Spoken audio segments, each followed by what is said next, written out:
कैसे मोसाद ने भेदा खामनेई का सुरक्षा चक्र?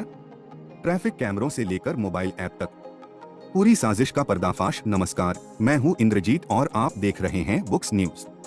आज दुनिया भर में केवल एक ही सवाल गूंज रहा है, ईरान के सबसे शक्तिशाली व्यक्ति सुप्रीम लीडर अली खामनेई के घर में सेंध कैसे लगी?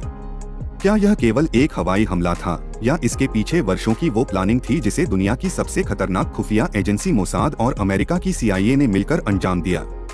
आज हम आपको बताएंगे उन सनसनीखेज कॉन्स्पिरेसी थ्योरीज के बारे में जिन्हें सुनकर आपकी रूह कांप जाएगी।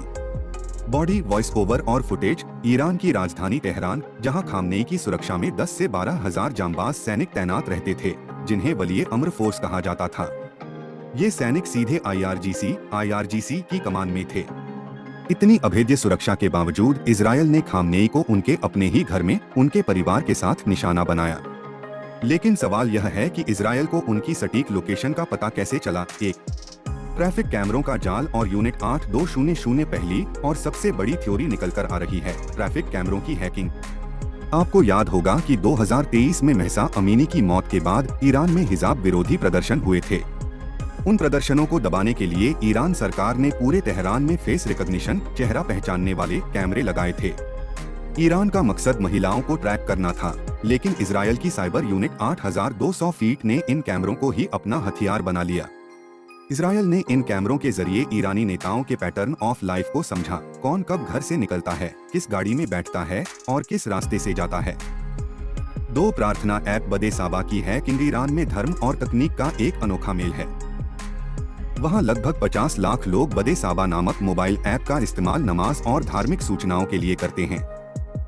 खबर है कि इजरायली हैकर्स ने इस ऐप में सेंध लगा दी थी।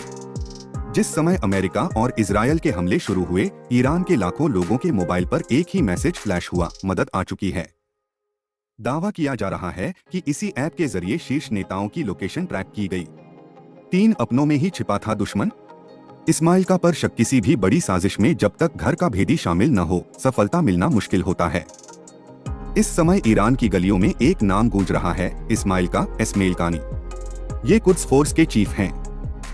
शक इसलिए गहरा रहा है क्योंकि पिछले कुछ समय में जब भी इजरायल ने किसी बड़े नेता जैसे हसन नसरल्लाह को मारा, इस्माइल का वहां मौजूद थे, लेकिन वे हर बार सुरक्षित बच निकले। क्या वे मोसाद के लिए काम कर रहे थे? खबरें हैं कि ईरान की एजेंसियां अब उनसे कड़े सवाल जवाब कर रही हैं। 4, टूथ फेरी थ्योरी। क्या शरीर में लगे थे बग? सबसे हैरान करने वाली थ्योरी टूथ फेरी है। कुछ रिपोर्ट्स का दावा है कि मोसाद के एजेंट्स डॉक्टर और डेंटिस्ट बनकर ईरान में सक्रिय थे। जब ईरान के बड़े अधिकारियों या खामनेई के करीबियों का दांतों का इलाज RCT हुआ या कोई सर्जरी हुई, तो उनके शरीर के अंदर छोटी छोटी ट्रैकिंग डिवाइस बग फिट कर दी गई थी। इन्हीं डिवाइस की मदद से उनकी हर हरकत पर नजर रखी जा रही थी। खामनेई को पता था कि उनकी जान को खतरा है।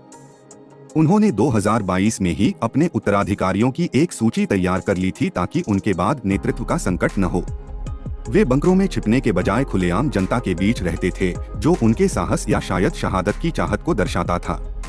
फिलहाल ईरान में 40 दिनों का राष्ट्रीय शोक है और IRGC बदले की आग में जल रही है। अमेरिका ने अपनी वायुसेना और नौसेना को तैनात कर दिया है, लेकिन क्या वह ईरान की जमीनी सेना का मुकाबला कर पाएगा? खामनेई की मौत ने मिडिल ईस्ट के समीकरण को पूरी तरह बदल दिया है। आने वाले दिन इस इलाके के लिए बेहद चुनौतीपूर्ण होने वाले हैं। आपकी इस पूरी साजिश पर क्या राय है? क्या आपको लगता है कि तकनीक के इस खेल में ईरान पूरी तरह हार गया? हमें कमेंट बॉक्स में जरूर बताएं। ताजा खबरों और विस्तृत विश्लेषण के लिए देखते रहिए बुक्स न्यूज। सब्सक्राइब करना न भूलें।